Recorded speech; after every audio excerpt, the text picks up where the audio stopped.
소중한 나 무한 행복.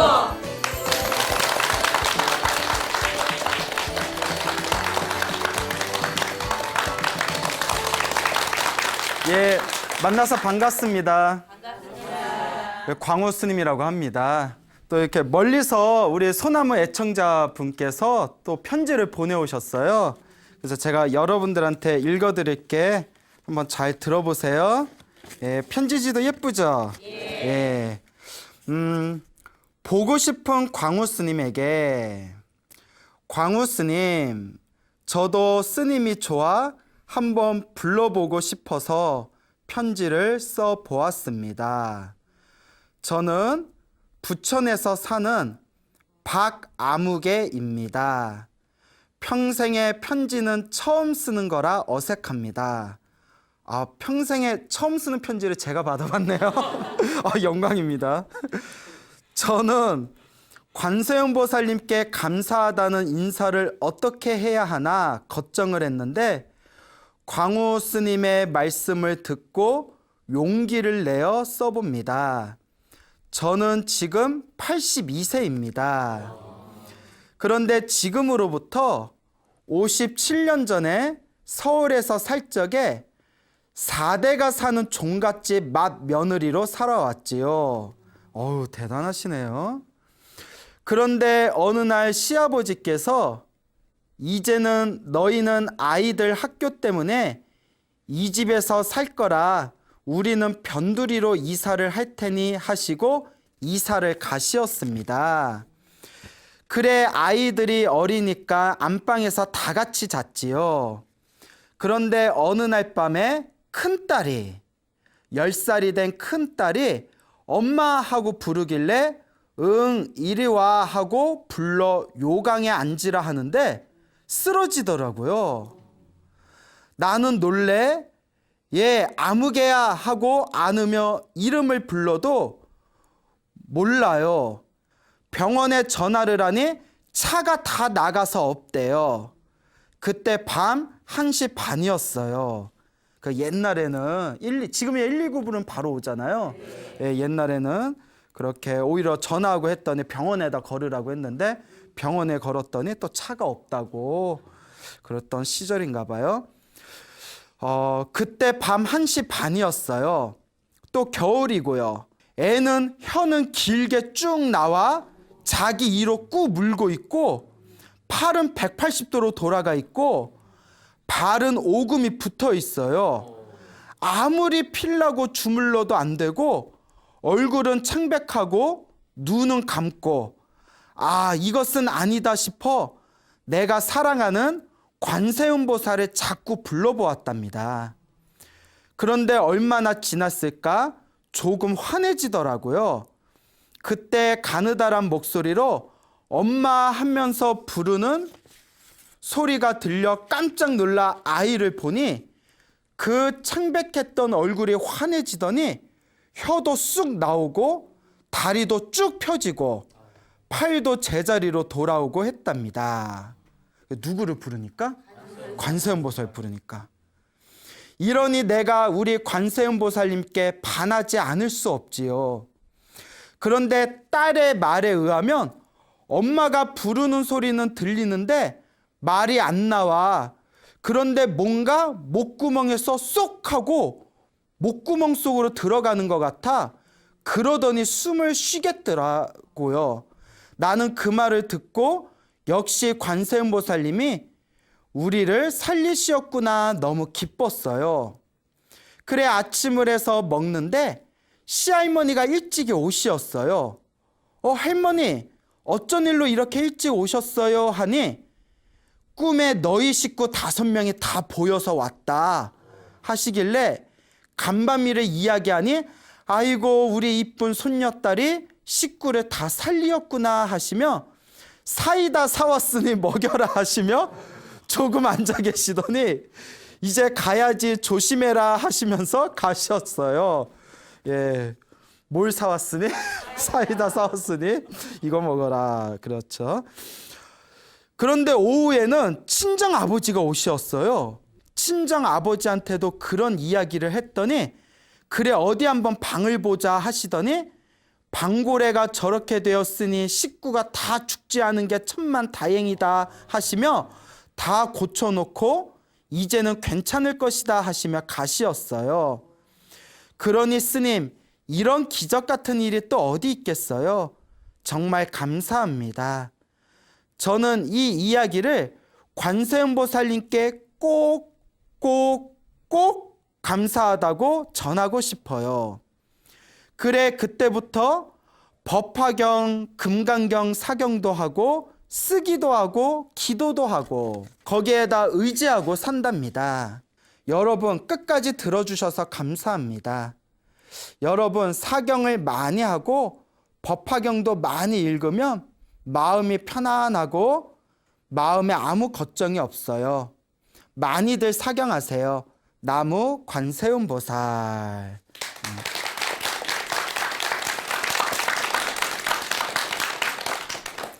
자, 이렇게 우리 부천에 살고 계시는 82세 되신 박아무개 보살님께서 젊었을 때 경험했던 이야기를 너무나 관세음보살님께 감사한 마음으로 저에게 편지를 적어서 보내오셨습니다.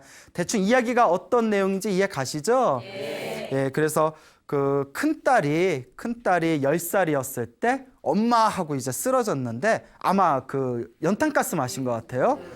그래서 이걸 어쩌나 해가지고 병원에다 전화도 해봤는데 차가 없어서 못 온다 그러고 급한 대로 동치미 국물 마시고. 근데 연탄가스 마셨을 때 동치미 국물이 확실히 효과가 좋은가요? 예, 그렇대요. 그래서 안 마셔봐서 동치미 국물 마시고 아이가 막 혀가 쭉 이렇게 뽑아져 있고 팔다리가 꼬아져 있는 걸 하염없이 관세음보살을 불렀더니 아이가 이렇게 엄마하고 깨어났는데 혀도 제자리로 돌아가고 팔다리도 제자리로 돌아가고 그 딸아이가 하는 말이 엄마 목소리를 듣다가 목구멍 속에 뭐가 쏙 들어갔다고 그랬죠. 예, 기억나세요? 예, 목구멍 속에 뭐가 쏙 들어가는 느낌이 들면서 이렇게 말이 나왔다. 몸이 편안해졌다. 그래서 우리 요 노보살님께서 아무리 생각해도 누구의 가피인 것 같다? 예, 관세음보살님의 가피인 것 같다. 또 이런 소중한 편지를 보내오셨습니다. 실제로 우리가 이렇게 주변에서 연부를 하거나 기도를 하실 때 경험을 하시거나 가피를 하신 분들 이야기를 들어보면 정말 다급할 때, 언제 때? 정말 간절하고 다급할 때 기도를 할 때 굉장히 큰 효과를 보는 경우가 많습니다. 그래서 지금까지 소나무에서 방송을 했던 거 들어보신 분들은 제가 했던 얘기 이렇게 기억나세요? 네. 별로 기억 안 나는 것 같은데, 예, 그 제가 여태껏 했던 소나무 방송 들어보셨던 분들은 평소에 기도 안 하다가도 정말 뭐 힘들고 괴롭고 답답할 때 하염없이 관세음보살을 불렀더니 그런 어떤 기적 같은 효과를 보았다, 이런 얘기가 많았잖아요. 예, 그래서 제가 항상 느끼는 게 기도는, 연불은 간절하게 해야 돼요. 어떻게 해야 된다? 간절하게, 정성스럽게 해야 됩니다. 생각해 보세요. 여러분들이 세상에서 가장 사랑하는 존재가 자식이잖아요. 그렇죠? 자식이 좋아요, 남편이 좋아요? 예, 그래요. 그래서 예, 남편들은 서운하겠다. 우리 거사님들은 아내가 좋아요, 자식이 좋아요? 예, 부인은 같이 오셨나요? 예. 자, 그래서 사랑하는 자식이 숨이 넘어가게 생겼는데 자식을 위해서 기도하고 연불할 때 간절하겠어요, 안 간절하겠어요? 간절하죠. 간절하지 않을 수가 없죠. 정말 정성스러운 어떤 연불이 나오지 않겠습니까? 저 예전에 소나무에서도 소개했던 이야기인데, 여기 무상사 다니시는 보살님이 자기 인생에 관세음보살 연불을 하면서 자기 인생에 가장 간절하고 정성스러울 때가 언제였냐면, 성지순례 가는데 관광버스 타고 성지순례 가다가 배탈이 났을 때 기억나세요? 막 금방이라도 터질 것 같더래요. 하염없이 손목에 달고 있는 단주를 꺼내서 하염없이 누구를 불렀다? 관세음보살님, 관세음보살님. 그 관세음보살님이 참 그런 것도 다 막아주시잖아. 그래서 하염없이 관세음보살을 불렀더니 금방이라도 그냥 배가 터질 것 같았는데 온몸에 땀을 쑥 흐르더니 배가 편안해졌대잖아요. 그러면서 하신 말씀이 그때 이후로 그만큼 간절하게 연불이 안 되더라. 또 이런 얘기를 그때 소나무에서 드렸는데 기억나십니까? 그러니까 기도는, 염불은 어떻게 해야 된다? 간절하게, 정성스럽게 해야 됩니다. 그래서 우리 불자님들께 항상 우리 소나무에서 당부드리는 게, 힘들고 괴롭고 답답할 때 고민해라, 고민하지 말아라? 고민하지 마라. 고민할 시간에 차라리 뭘 더해라? 기도해라. 정말 간절하게 한번 기도해봐라. 그래서 많은 불자님들이 소나무를 듣고 이렇게 기도 상담을 많이 하세요. 쓰면 어떻게 기도해야 됩니까? 그래서 이제 저 같은 경우에는 뭐 소나무가 전국적으로 인기가 많으니까 막 지방에서 막 찾아오시겠다는 분들, 스님 얼굴 한번 보러 올게요 이러면 제가 어디 사세요 하면 좀 멀리 계시면 제가 오지 말라고 그래요. 아, 멀리 계신데 뭐하러 여기 화교사까지 오시냐고. 상담할 거 있으면 그냥 전화로 하시라고. 그 상담할 게 뭐 있냐고. 그러면 이제 상담을 이렇게 전화로 받으시는 분도 있고, 그리고 좀 신기한 게 뭐냐면, 이거 지금 방송 보고 계시는 분들 좀 들었으면 좋겠어요. 우리 사무실 종무소에다 전화해서 광우스님 꼭 좀 전화 통화 좀 하게 해달라고 해놓고 내가 4번, 5번 전화해도 안 받아. 아, 그런 경우가 많아요. 전화를 안 받아. 저는 또 뭐 급한 사연이 있을까 봐 저 웬만하면 전화번호 남기면 다 해주거든요. 전화를 안 받아요. 예? 그래서 저도 한 3-4번 전화하고 안 받으면 그냥 버리거든요. 계속 전화할 수는 없잖아요. 희한해요. 예? 그 광우스님하고 꼭 좀 통화하게 해주세요. 그렇게 해놓고 전화하면 받는다, 안 받는다. 네? 뭐 우롱하는 거야? 어쨌거나. 그래서 이제 통화를 할 때 또 어떤 분은 아니래요. 굳이 어떻게든 내 얼굴을 봐야 된대요. 와야 된대요. 그러니까 또 오셨으면 멀리서 오시고 하면 그래 뭐 무슨 상담할 거 있어서 오셨어요? 하면 아니요, 그냥 진짜 얼굴 보러 왔어요. 네? 어머, 실물보다 낫네. 그래서 예. 그 실제로 보니까 얼굴이 작다고. 예, 방송에서는 비웃어요? 실제로 방송에서 얼굴이 크게 나오나 봐요. 실제로 보니까 얼굴 작죠? 네. 예, 대답 안 해요? 저 대답 안 해? 자, 그래서 이제 재밌어요? 예, 그래요. 상담을 왔는데, 상담을 오거나 상담하시는 분들 대부분이 기도에 대해서 여쭤봐요. 그러니까 제가 항상 하는 얘기가 이게 진짜 중요한 겁니다. 기도 효과를 확실하게 보려면 간절하게 정성스럽게 해야 되고, 두 번째가 기도만 하면 안 된다. 반드시 복을 지어야 된다. 복을 지어야 되고, 세 번째가 평상시에 마음을 잘 써야 된다. 이게 중요해요. 평상시에 뭘 잘 써야 된다? 절에 와서는 부처님, 관세음보살님, 지장보살님 도와주세요, 제발 도와주세요 해놓고 절 밖에 나가면 뭐 인연 전혀 말새끼 소새끼 뭐 강아지 뭐 이러면서 뭐 시베리안 허스키 뭐 이러면서 뭐 시끼 뭐 이래버리면 그럼 관세음보살, 지장보살님 도와주고 싶어도 도와줘요, 안 도와줘요?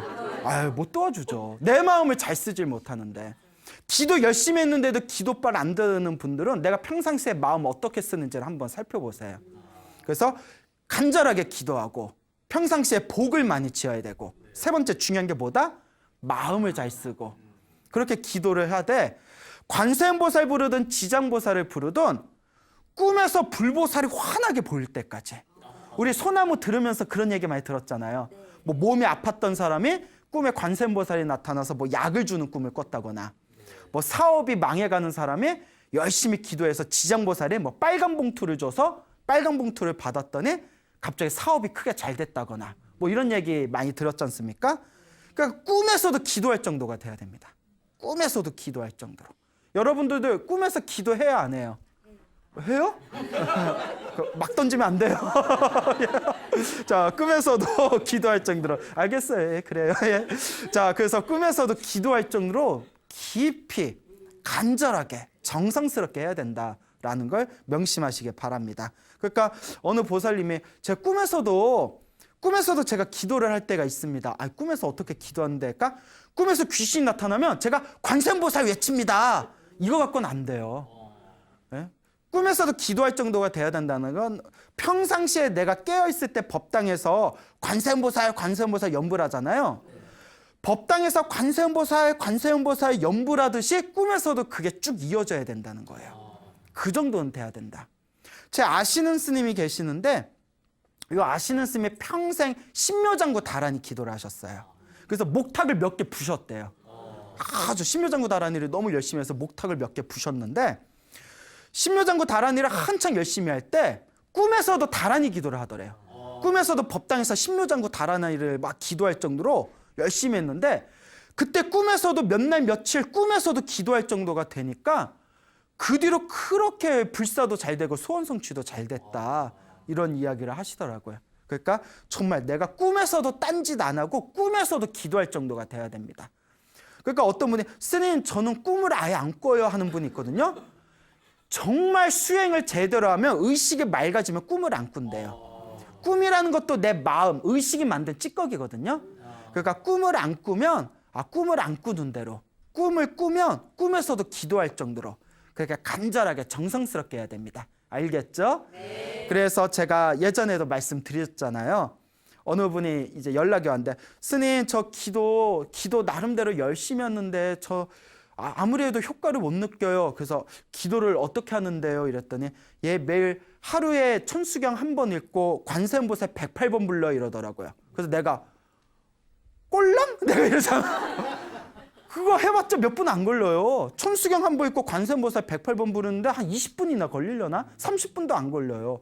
그 정도 갖고는 된다 안 된다? 안 되죠. 정말 내 24시간 기도로 내 24시간을 다 채운다는 마음으로 확 밀어붙여야 된다는 걸 우리 불자님들이 좀 명심했으면 좋겠습니다. 알겠죠? 네. 자, 그래서 재미난 얘기를 하나 드릴게요. 그 우리 소나무 애청자이신 부산에 살고 계시는 보살님께서 또 이제 제보해 주신 재미난 이야기가 되겠습니다. 부산에서 살고 계시는 불자님인데 제 연세가 한 65 정도 되셔요. 65 정도 되시는데 이분이 젊은 날에 본의 아니게 큰 어떤 실수를 해가지고 지금까지 평생의 죄책감을 안고 살아오셨대요. 28살 때 임신을 했는데 쌍둥이를 임신했대요. 그런데 당신이 원해서 아니라 뭐 타이반 자의반으로 뭐 거의 타이로 본의 아니게 낙태를 하셨대요. 쌍둥이를. 그래서 쌍둥이를 낙태를 하고 나서 그 평생의 그 가슴에 한이 돼가지고 죄책감으로 이렇게 무거운 가슴을 안고 살아오셨는데 한 지금으로부터 10년 전쯤의 일이었대요. 10년 전에 작은 딸이 있었는데 큰 딸, 작은 딸이 있는데 작은 딸이 이제 남자랑 연애를 하고 있었답니다. 근데 작은 딸 남자친구가 군대를 갔대요. 군대를 갔는데 군대를 가가지고 둘이 헤어졌대요. 그래서 내가 이걸 못 여쭤봤어요. 고무신을 거꾸로 신었냐, 군화를 거꾸로 신었냐. 근데 여러분 이게 중요한 게 있어요. 보통 우리가 여자가 먼저 이렇게 헤어지자고 하면 고무신 거꾸로 신었다 이러잖아요. 고무신은 꽃신은 거꾸로 신어도 발이 안 다쳐요. 군화는 거꾸로 신으면 발가락이 부러져요. 뭔 얘기인지 알겠죠? 예, 그런 게 있잖아요. 근데 아마 남자 쪽에서 먼저 헤어지자고 했는지 여자 그 작은 딸이 우울증에 걸려버렸대요. 너무나 가슴 아파하고 힘들어하고 우울증에 걸리더니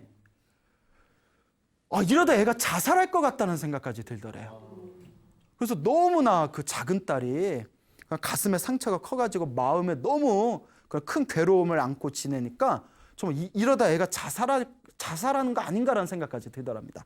근데 뭐래? 제가 연애를 안 해봐서 그런지 몰라도 저는 이런 이야기나 상담 들으면 난 딱 드는 생각이 세상의 반이 남자고 아니 진짜 세상의 반이 여잔데 왜 사귀던 사람 헤어졌다고 왜 저렇게 가슴 아파할까? 이해 가세요? 분위기 왜 이러지? 안 사귀어봐서 몰라요? 그래서 그 이해가 안 되더라고요. 아니 사귀다 헤어졌으면 우리 인연 다 했나 보다.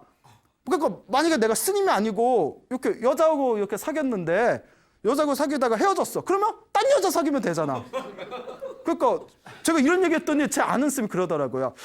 네가 스님 아니고 밖에 썼으면 너 여자치고 못 사귀었다 이러시더라고요. 그래서 기분 좀 그래 뭐 그런가 보다. 그래서 이제 그 작은 딸이 너무나 이제 가슴에 우울함이 심하니까 이제 어머니가 너무 걱정이 되신 거예요. 그 딸이 너무 그렇게 방황했고 엄마 입장에서 너무 걱정되잖아요. 그래서 지방에 있는 그 관음도량이 있어요. 지방에 있는 관세음보살 관음도량에 가가지고 3박 4일 동안 숙식하면서 작은 딸하고 같이 관음 기도를 올렸대요. 그래서 3박 4일 동안 밥만 먹고 기도만 하는 거예요. 그래서 관세음보살 기도를 올렸는데 요 보살님께서 딸하고 같이 관음도랑에 가서 이제 기도를 올릴 때 요 보살님이 갑자기 내가 기도만 할 게 아니라 내가 여기 절에서 봉사를 해야 되겠다는 마음이 딱 들더랍니다. 그 기도하고 남는 시간은 쉬지 않고 그 절에서 봉사를 했는데 특히 화장실 봉사를 열심히 했대요. 절에 화장실을 갔는데 여자 화장실을 갔는데 막 휴지가 막 휴지통에 막 넘쳐나더래요. 그리고 이런 얘기하면 뭐 오해 없으시길 바래요. 그 가끔 내가 여자 화장실 갔다는 건 아니고 유독 여자 화장실에 휴지를 많이 써. 그런 거 같지 않아요? 우리 절에도 남자 화장실 있고 여자 화장실 있으면 여자 화장실은 유독 휴지도 엄청 많이 나오고 그리고 제 아시는 신도가 목욕탕 하시는 분이 있는데 내가 물어봤어요. 여자 손님들은 정말 수건을 2장 이상 안 주냐고. 절대 2장 이상 안 준대요. 남자 화장실은 수건 쌓아놓고 쓰거든요. 그래서 뭐라고 하시냐면 여자 목욕탕에서는 수건을 주면 수건이 항상 모자른대요. 나중에 세탁할 때 세워보면. 남자 목욕탕에 가서 수건을 보면 수건이 남는데요. 그러니까 집에 가서 가져온 수건 닦고 그냥 버리고 가는 거예요, 남자들은. 그렇죠? 남자들은 좀 그런 거 있죠. 막 고개 끄덕거리시잖아요. 자, 이제 웃자고 한 말이고, 여자 화장실에 휴지가 너무 넘쳐나니까 그 더러운 걸 맨손으로 다 치웠대요, 자기가. 맨손으로 다 더럽다는 생각도 안 하고 그냥 복 짓는 마음으로 맨손으로 치우고 화장실도 막 닦고 3박 4일 동안 그렇게 봉사활동하면서 기도를 열심히 했답니다. 그리고 마지막 날에 법당에서 이렇게 이제 관세음보살 연불을 하고 있는데 비몽사몽에 눈앞에 웬 스님이 이렇게 나타나시더래요. 스님이 딱 나타나시더니 비몽사몽에 스님이 자기한테 열쇠 있죠, 열쇠를 하나 휙 던지더래요. 그래서 자기가 스님이 던지는 열쇠를 딱 받으면서 이렇게 그 비몽사몽 꿈에서 딱 깼답니다. 이게 무슨 뜻일까? 너무나 생생하더래요. 이게 무슨 뜻일까 해가지고 무언가 마음에 이렇게 짚히는 게 있어서 그날 기도를 마치고 나서 그 절에서 이렇게 도량불사를 하는 게 있어서 자기가 이렇게 형편에 닿는 것 불사 공양을 올리고 기도 회양을 잘 마치고 집에 왔는데 거기서 기도를 그렇게 잘 마치고 나서 딸이 굉장히 안정됐답니다. 그 뒤로 딸이 이렇게 안정이 되고 희한한 게 기도를 그렇게 하고 나서 딸이 하는 일마다 승승장구를 하더래요. 희한하게 일이 쭉쭉 잘 풀리더니 결국 지금은 굉장히 잘 나가는 직업 여성으로 아주 잘 활동하고 있다고 이런 말씀을 하시더라고요. 그래서 제가 항상 말씀드리죠. 그냥 기도 하나만 하면 된다, 안 된다? 기도하면서 무엇을 같이 해야 된다? 복을 함께 해줘야 된다. 복 짓는 거는 여러 가지 방법이 있어요. 부처님한테 공양 올리는 제보시도 있고요. 혹은 몸으로 봉사하는 그런 어떤 몸으로 하는 보시도 있고요. 뭐 자원봉사 같은 거. 그렇기 때문에 우리가 이 기도 하나만 하는 걸로는 완전한 원만한 효과를 보기가 어렵습니다. 기도는 기도대로 몰입하되 항상 틈틈이 무엇을 짓는 마음이 있어야 된다? 복을 짓는 마음이 있어야 된다라는 걸 명심하시기 바랍니다. 근데 이 보살님이 그렇게 딸하고 3박 4일 동안 관세음보살 기도하고 나서 분명하게 효과를 보셨잖아요. 그런데 그때 좀 마음에 어떤 의혹과 의심이 있어가지고 본인이 그렇게 효과를 보았음에도 불구하고 한동안 절에를 안 다니셨대요. 한동안 절에를 안 다니시다가 이분께서 얼마 전부터 절에를 깨서 안 다니시다가 얼마 전부터 우연히 유튜브에서 우리 그 소중한 나 무한행보 소나무를 이렇게 보기 시작했대요. 우연히 봤는데 뭐 제부를 얘기하기 뭐한데 보다 보니까 재밌더래요. 그래서 스님이 재밌네. 그래서 계속 보다가 점점 불심에 불이 오르더랍니다. 불심에 불이 오르면서 그때 보살님은 막 답답하고 막 그런 가슴에 어떤 무거운 묵직한 가슴에 그런 어떤 감정이라든가 막 주변에 일어나는 좋지 못한 일들을 겪으면서 그전에는 그냥 신세를 한탄했는데 소나무를 보면서 이게 다 누가 지은 업이구나? 내가 지은 업이구나. 인과 업보. 내가 지은 업을 내가 받는 거구나. 그러니까 내가 기도로서 이걸 녹여야 되겠다라는 생각이 들어서 얼마 전부터 소나무를 보고 나서 기도를 시작하셨답니다. 기도를 시작하셨는데 무엇부터 시작했냐면 매일 108배를 하셨대요. 매일 108배를 하고 금강경 아시죠? 매일매일 금강경을 독송하셨답니다. 또 금강경 가피가 있거든요. 매일 108배하고 금강경 독송을 했는데 이분이 그래도 전생에 좀 닦아놓은 게 있는지 효과를 빨리 보셨어요. 3일 만에. 며칠 만에? 3일 만에. 그러니까 그 보살님 이렇게 얘기하다 보니까 딸하고 열흘 아니라 10년 전에 딸하고 관음도량 갔을 때도 며칠 기도라고 했죠? 네, 3박 4일이라고 했죠. 그러니까 오고 가고 빼면 3일이잖아요. 그 108배 금강경 기도를 시작한 지 3일 만에 갑자기 이유도 없이 가슴에서 뭐가 올라오면서 눈물이 막 쏟아지면서 대성통곡을 했대요. 이유도 없이. 온갖 막 서러움과 온갖 막 그런 욱한 그런 어떤 한스러운 감정들이 막 터져 나오면서 30분을 쉬지 않고 대성통곡을 했답니다. 누가 봤으면 미쳤다고 했을 거예요. 그렇잖아요. 30분을 막 대성통곡을 하니까 30분을 이유도 없이 꺼이꺼이 울고 나서 30분 울고 나니까 가슴이 뻥 뚫린 것처럼 시원하더래요. 그때부터 이렇게 계속 이제 기도를 해 나가기 시작하는데 100일 동안 기도를 하면서 꿈을 3번을 꾸셨대요. 생생한 꿈 3번을 꾸셨는데 꿈이 또 재밌어요. 첫 번째 꿈이 뭐였냐면 그래서 매일 108배하고 금강경 기도를 하면서 첫 번째 꿈을 꾼 게 하얀색 옷을 입은 여자가 나타났대요. 하얀색 옷을 입은 여자면 누구겠어요? 무슨 귀신 씨나락하면 소나무의 상상 얘기하잖아요. 하얀 옷을 입은 여자는 누구를 상징한다? 관세음보살을 상징한다. 기억나요 안 나요? 나요 안 나요? 무슨 귀신이야. 귀신은 이렇게 머리를 풀어헤치고 하얀 소복을 입은 여자 하면 귀신. 하얀 옷을 입은 여자가 나타났다면 딱 느낌이 뭐가 느껴져야 돼요? 네? 아 기분 나빠. 자 그래요. 그래서 이제 하얀색 옷을 입은 그런 여자가 싹 나타나더니 불교에서는 하얀색 옷을 입은 여자는 그 관세음보살을 상징하거든요. 그래서 하얀색 머리 풀어헤치고 하얀색 소복을 입으면 이제 처녀귀신이고 하얀색 옷을 입은 여자가 나타나서 하얀색 런닝을 던져주더래요. 하얀색 런닝을. 그래서 그 하얀색 런닝을 자기 몸에 입는 꿈을 꿨대요. 근데 하얀색이 상징하는 게 뭘까요? 하얀색이 업장소멸이잖아요. 하얘졌다. 하얘졌다. 그래서 하얀색 옷을 입은 여자가 하얀색 옷을 툭 던져주는 그런 이제 그 꿈을 꾸고 또 두 번째 꿈은 뭘 꿨냐면 자기 이렇게 식탁 탁자 위에 앉아 있는데 탁자에 어떤 사람이 아주 맑은 깨끗한 맑은 물을 딱 주면서 이거 마시라는 꿈을 꿨대요. 그래서 물을 이렇게 깨끗한 물을 마셨는데 이것도 업장소멸을 상징하는 겁니다. 깨끗한 물은 모든 걸 닦아주는 그런 어떤 상징적인 의미가 있잖아요. 그 다음에 세 번째 꿈은 자기가 이렇게 어디 길을 가고 있는데 언덕에 누가 이렇게 앉아 있더래요. 그래서 언덕에 그 앉아 계신 그분한테 제가 직장을 구하는데 그냥 왜 그 꿈에서 그냥 그렇게 물어봤대요. 실제로 직장을 구한 건 아니지만 자기가 직장을 구하는데 직장을 쉽게 구할 수 있겠습니까? 했더니 그 언덕에 이렇게 기대고 있던 분이 아우 쉽게 구할 것이다 하고 이렇게 환한 미소로 대답을 해주더랍니다. 그 꿈속에서 그 얘기를 듣고 꿈속에서도 너무 기분이 좋더래요.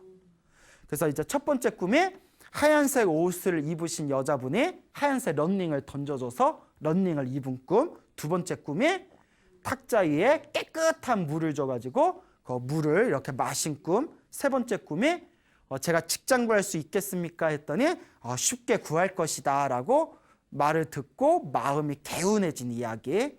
이렇게 이제 세 가지 꿈을 꿨는데 이런 100일 동안 기도를 하면서 이런 일련의 꿈을 꾸면서 놀라운 효과를 체험하게 됐대요. 첫 번째가 그 당신이 그 기도를 시작하기 한 1년 전부터 여기 어깨가 자꾸 아파가지고 병원에 갔더니 뭐 회전계 파열인가요? 회전슬개 파열? 맞나요? 회전슬개 파열인가가 있어가지고 병원에 가는 데마다 수술을 받으라고 했대요. 수술 받아야 된다. 근데 수술받게 뭐해서 계속 밀어놨대요. 근데 그게 통증이 엄청 심하다랍니다. 통증이 엄청 심한데 기도를 시작하고 그 꿈들을 꾸고 나서 그 팔의 통증이 싹 사라지셨대요. 통증이 저절로 사라졌답니다. 가는 병원마다 수술해야 된다고, 수술 안 하면 나을 수 없다고 했던 그 회전슬개 파열이 그 통증이 싹 사라지는 걸 경험했고, 두 번째가 당신이 인생을 살면서 가장 스트레스 받는 것 중에 하나가 남편이었대요. 남편의 성격이 너무 다혈질이라 가지고 툭하면 짜증내고 신경질내고 해가지고 보살님이 스트레스가 너무 심했대요. 실제로 남편이나 부부관계가 안 맞아서 화병 걸리는 분들 많잖아요. 그런데 기도를 하고 나서 남편의 성격이 너무 온화해졌대요. 그래서 따님하고 같이 왔는데 따님이 고개 끄덕이면서 엄마가 기도하고 나서 아빠 성격이 정말 변했다고, 엄청 온화해졌다고. 그게 그렇게 편안하더라는 거예요. 그 다음에 세 번째 가장 큰 효과를 본 게 항상 마음 한구석에 답답하고 불안했는데 마음이 너무나 시원해지고 편안해졌답니다. 그래서 이와 같은 부처님의 가피를 얻게 되었다. 앞으로는 계속 자기가 평생토록 기도할 것이다 라는 말씀을 해 주시더라고요. 그래서 제가 보살님 이렇게 참 기도 효과를 빨리 보신 게 그래도 보살님이 전생에 좀 닦아놓은 성근이 있는 것 같다.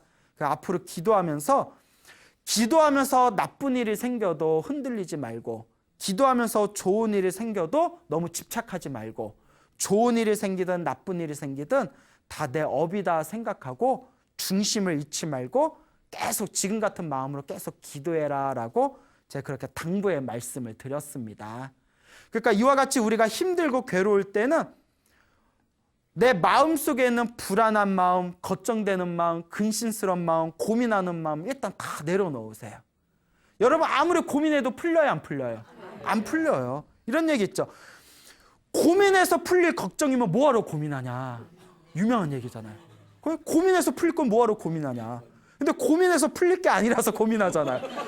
고민해서 풀릴 게 아니라서 고민하면 뭐하러 또 고민하냐는 거예요. 그렇기 때문에 고민하는 마음, 걱정하는 마음, 불안한 마음 내려놓고 한결같이 누구를 불러라?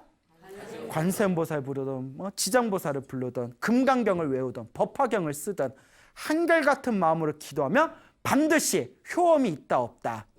효험이 있을 것이다 라고 명심하시길 바랍니다. 알겠죠? 네. 자, 그리고 그 외국에서 유학 생활을 하고 계시는 그런 어떤 젊은 불자님이 계세요. 그 멀리 외국에서 그 유학을 하는 아주 그 나이가 젊은 아가씨가 있는데 어느 날 이렇게 전화가 왔어요. 자기가 외국에서 유학 생활하고 있는데 외국에서 유학 생활하고 힘들고 답답할 때 유튜브에서 스님 소나무 들으면서 너무나 삶의 의지가 됐다고, 제가 3년 만에 여기 한국에 잠시 들르는데 서울에 올 때 스님 좀 뵈면 안 되겠냐고. 그래서 내가 어디서 유학 생활 하시냐 했더니 뭐 비엔나? 네, 비엔나에 산다고 해서 비엔나? 그래서 내가 뭐 손이 변나? 그래서 네? 비엔나, 그 호주인가요? 내가 이랬어요. 모르니까. 그러니까 오스트리아에 이러더라고요. 그래서 제가 내가 아는 비엔나는 비엔나 소시지뿐이 모른다고. 그래서 뭐 한번 오시라고 그래서 이제 그래서 오셨는데 이렇게 나이가 젊으신데 어렸을 때부터 금강경 기도를 많이 하셨대요. 근데 금강경에 금강이 여러 뜻이 있는데 금강이 또 다이아몬드라는 뜻이 있어요. 그래서 아주 강력한 힘을 가진 보석. 그래서 그런지 그 금강경 옛날부터 큰 스님들도 금강경을 많이 읽으면 얼굴이 맑아지고 그 머리가 지혜총명해진다라는 말씀을 많이 하셨거든요. 근데 어렸을 때부터 금강경 기도를 했다고 해서 그런지 얼굴이 엄청 깨끗해 보이더라고요. 얼굴이 엄청 맑아 보이더라고요. 그래서 내가 화장빨? 내가 얼굴이 맑아 보여서 이런저런 얘기를 했는데 나이도 어린데 불심이 깊더라고요. 그래서 내가 속으로 참 청년불자가 참 대단하다. 근데 이분이 관세음보살 가피 받은 이야기를 해주시더라고요. 아주 재미난 얘기를. 그분께서 이제 유학 생활을 하실 때 이제 당신이 혼자서 생활하니까 이제 집에만 있는데 갑자기 엄청난 몸살을 한번 걸렸대요. 인생에 살면서 그렇게 크게 몸살 걸려본 적이 없었더래요. 너무나 그냥 아주 지독한 몸살을 걸렸는데 몸이 완전 풀어져가지고 그냥 침대에 뻗어버렸는데 특히 코가 퉁퉁 부어버렸대요. 코가 퉁퉁 헐고 부어서 숨쉬기도 힘들 정도로. 그래서 약을 먹어도 효과도 없고 그 침대에 누워서 그냥 완전히 의식이 비몽사몽 희롱해롱해가지고 이렇게 침대에 뻗어 있는데 너무나 힘들고 괴로우니까. 여러분, 외지에서 타지에서 혼자 생활하다가 몸 아픈 게 제일 서럽대요. 경험해 본 적 있어요? 사람이 몸 아플 때가 제일 서럽답니다. 그래서 우리 노총각 노처녀들 보면 평소에 결혼하고 싶은 생각 안 나는데 언제 결혼하고 싶은 생각이 드냐면 몇 번인데 그 중에 하나가 몸 아플 때, 몸 아파 죽을 것 같은데 옆에 아무도 없을 때 그때 결혼하고 싶다라는 생각이 들더랍니다. 그 보살님이 너무 몸이 아프니까 막 온갖 서러운 생각이 들 거 아니에요? 그때 하염없이 관세음보살 불렀대요. 관세음보살, 관세음보살, 관세음보살, 하염없이 관세음보살을 부르니까 그때 관세음보살 부르다 깜빡 잠이 들었는데 비몽사몽에, 근데 꿈이 아니었대요. 정신은 몽롱하지만 진짜 꿈은 아니었던 것 같더래요. 누가 정체를 알 수 없는 어떤 사람이 자기가 정신에 비몽사몽하고 있는데 자기 코를 이렇게 코 마사지를 해주고 있었대요. 코 마사지를 막 코를 마사지하면서 손님 시원하세요? 막 이러고 막 코를 마사지해 주니까 코를 막 마사지해 주고 있으니까 뭐 하시는 거예요? 뭐 하세요? 하고 이렇게 물어봤대요, 자기가. 그러니까 코 마사지 해주는 사람이 가만히 있어. 이렇게 해야 낫는다 이러더래요. 이렇게 해야 낫는다. 그래서 코 마사지 받다가 이렇게 또 잠에 들었대요. 그 다음 날에도 비몽사몽해. 그분 말에는 꿈같이 느껴지지가 않았대요. 정신은 몽롱하지만 비몽사몽에 또 누가 자기 몸에서 뭘 이렇게 꺼내고 있더래요. 그래서 뭘 꺼내고 있더래? 자기 몸에서 더러운 걸 뽑아내고 있더래요. 옆에서 더러운 걸 막 뽑아내고 있는데 마치 긴 끈 같은 게 막 줄줄 밖으로 쏟아지더랍니다. 긴 그런 끈 같은 거, 더러운 걸 막 이렇게 뽑아내고 있는 걸 이렇게 보면서 또 잠이 들었대요. 이 비몽사몽의 이 두 가지 이 환상을 보고 나서 그 다음 날에 온몸이 개운하게, 아픈데 하나도 없이 온몸이 개운하게 정신 잠에서 깨어났답니다. 관세음보살 부르다가. 그러면서 스님, 그러니까 저는 아무리 봐도 이거 누구의 가피를 받은 것 같다? 관세음보살 가피를 받은 것 같다. 그래서 이 아가씨도 하는 얘기가, 이 보살님도, 젊은 보살님도 자기가 직접 경험해 보면 소나무에서 그동안 나왔던 그런 불자님들의 신비스러운 가피와 영험을 의심할래야 의심할 수 있다 없다? 자기가 체험을 해봤으니까. 그게 중요한 겁니다. 그래서 제가 항상 불자분들한테 당부하는 게 반드시 내가 맛을 봐야 된다. 내가 뭐 해야 된다? 내가 맛을 봐야 된다. 내가 체험을 해야 된다. 라고 항상 누누이 말씀드리지 않습니까? 그렇죠, 여러분? 네. 그래서 제가 우리 불자님들한테 항상 당부드리는 얘기가, 우리 소나무에서 항상 전하고자 하는 메시지가 내 앞에 펼쳐진 좋은 일도 나쁜 일도 결국 누가 지은 업이다? 내가 지은 업이라는 거예요. 좋은 일은 좋은 일대로 내가 지은 복이고요. 나쁜 일은 나쁜 일대로 누가 지은 업보다 내가 지은 업보라는 거예요. 그러면 내 앞에 주어진 그 운명을 바꿀 수 있는 방법이 있다 없다? 있다. 그게 바로 업장소멸이에요. 내가 지은 나쁜 업은 그 업장은 소멸하고, 내가 앞으로 행복해질 수 있는 좋은 업, 좋은 선업은 끊임없이 지어나가는 것. 그것의 대표적인 방법 3가지가 기도를 열심히 하고, 그 다음에 무엇을 많이 짓고? 복을 많이 짓고, 그 다음에 평상시에 무엇을 잘 써야 된다? 마음을 잘 써야 된다라고 제가 누누이 말씀을 드리는 겁니다. 그래서 우리 주변에 계시는 수많은 불자님들을 보면 힘들고 괴로울 때 간절하게 관세음보살을 불러서 효험을 보신 분들이 분명히 있습니다. 정말 힘들고 괴로울 때 간절하게 지장보살을 불러서 효험을 보신 분들이 분명히 있습니다. 정말 힘들고 괴로울 때 신묘장구 다란이를 외웠다거나 능엄주를 외웠다거나 금강경을 독송했다거나 법화경을 사경했다거나 뭐 1000배, 2000배, 3000배 절을 했다거나 자신만의 기도를 해서 반드시 효험 보신 분들이 있습니다. 근데 간혹 가다가 주변에 절에 오시는 분들 중에 자신의 욕망을 가지고 쉽게 소원 성취하려는 분들이 의외로 많아요. 쉽게 가시려는 분들. 달랑 불공 좀 올렸다고 효과 보시려는 분들. 무슨 말인지 알겠죠? 네. 달랑 뭐 그 스님한테 그냥 뭐 절에다가 이렇게 과일값 올리고 천도제 올려가지고 천도제 달랑 하나 하는 거 같고 막 효과 보시려는 분들, 절대 그런 법은 없습니다. 내 업은 누가 닦아야 된다? 내가 닦는 거예요. 왜 내가 기도를 하지 않고 자꾸 왜 쉽게 효과를 보려고 그래요? 이게 우리 중생들의 어리석음이에요. 그래서 누누이 드리는 말씀, 여러분들이 전생에 지어놓은 복이 많으면 이번 생에 뭘 하든 일이 잘 풀려요. 전생에 지어놓은 복이 없으니까 이번 생에 무슨 일을 하든 자꾸 장애가 생기는 거예요. 그걸 푸는 것도 누가 풀어야 된다? 내가 푸는 거죠. 이번 생에 기도를 아무리 열심히 해도 전생에 지어놓은 복이 있는 사람은 기도를 조금만 해도 효과를 빨리 봐요. 전생에 지어놓은 복이 부족하면 이번 생에 기도를 많이 해도 효과가 좀 더디게 나타나요. 그것도 누가 풀어야 할 숙제다? 내가 풀어야 되는 숙제라는 거예요. 그러니까 절대 쉽게 가려고 하지 마세요. 알겠죠? 네. 그래서 여러분들이 지은 업은 반드시 여러분들이 풀어나가야 된다. 그래서 우리 그 편지에 나온 그 노보살님께서 편지에 쓰신 그 말씀처럼 내가 끊임없이 간절하게 정성스럽게 관세음보살을 부르고 지장보살을 부르고 간절하게 기도한다면 효험이 있다 없다? 반드시 효험이 있고 관세음보살님한테 감히 반하지 않을 수가 있겠는가.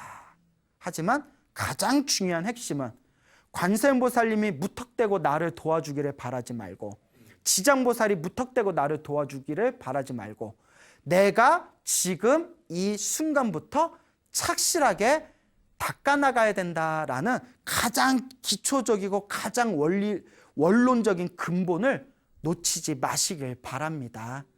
그래서 항상 기도하시고 복을 짓고 마음을 잘 사용해야 된다라는 이 부처님의 가장 소박한 이 가르침을 여러분들이 잘 닦아나간다면 분명히 여러분들 삶에 아름다운 그런 선업공덕의 꽃을 피우시게 될 겁니다. 여러분 행복해지고 싶습니까? 네. 행복한 삶을 창조하고 싶습니까? 네. 복을 지으십시오. 선업을 지으십시오. 공덕을 쌓으십시오. 복과 선업과 공덕의 힘이 여러분들을 진정한 행복의 길로 이끌어 줄 것입니다. 여기서 마치겠습니다. 소중한 나 무한 행복.